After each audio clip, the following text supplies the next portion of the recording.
राधे राधे दोस्तों। तो फिर मैं आज फिर लेकर आया हूँ आपके सामने एक नई हॉरर कहानी जिसका नाम है कर्ण पिशाचिनी।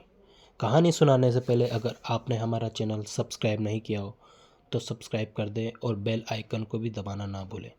तो चलते हैं आज की कहानी पर।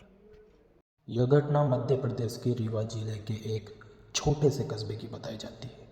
लोग आज भी कसम खाकर कहते हैं कि उन्होंने एक ऐसी औरत को देखा था जो देखने में तो बहुत सुंदर थी, मगर असल में वह कर्ण पिशाचिनी थी। साल 2002 की बात है। गांव के बाहर एक पुराने कुएं के पास रात को अजीब रोशनी दिखाई देने लगी। कई लोगों ने बताया कि आधी रात को सफ़ेद और लाल रंग की साड़ी में एक बेहद सुंदर औरत वहाँ दिखाई देती है। उसका चेहरा इतना मोहक था कि कोई भी उसे देखता तो मंत्रमुग्ध हो जाता था।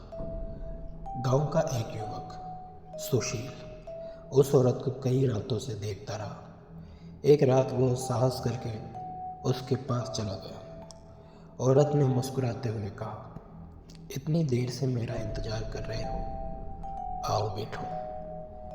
सुशील उसकी सुंदरता में खो गया था।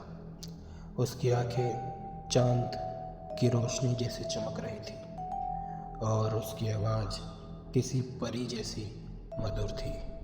लेकिन अचानक सुशील को महसूस हुआ कि उसका शरीर भारी होता जा रहा है। औरत ने झुककर उसके कान के पास धीरे से फूंक मारी।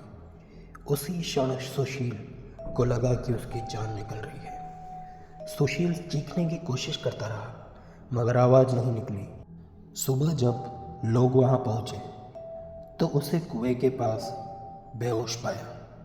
उसके कान से खून निकल रहा था। होश आने पर उसने बताया कि वह औरत बेहद सुंदर थी, मगर उसकी आंखें एक पल में लाल और डरावनी हो गई। गांव के बुजुर्गों ने बताया कि यह वही कर्ण पिशाचिनी है जो सदियों पहले गांव की एक औरत हुआ करती थी। उसका नाम लावण्य था। वो बेहद खूबसूरत और नेक दिल की थी, मगर उसके पति ने शक के कारण उसे मार डाला और उसकी लाश कुएं में फेंक दी। मरते वक्त उसने कसम खाई कि वह उन सबको चैन से नहीं जीने देगी। उसके बाद से लावण्य की आत्मा सुंदर कर्ण पिशाचिनी बनकर भटकने लगी। वह किसी भी युवक को अपनी सुंदरता के जाल में फंसाकर उसके कान से उसकी आत्मा खींच लेती है। डर और दहशत इतनी फैल गई थी कि लोग रात को कुएं की तरफ जाना बंद कर दिए थे। तब गांव के पुजारी ने 5 रात तक हवन और पूजा की।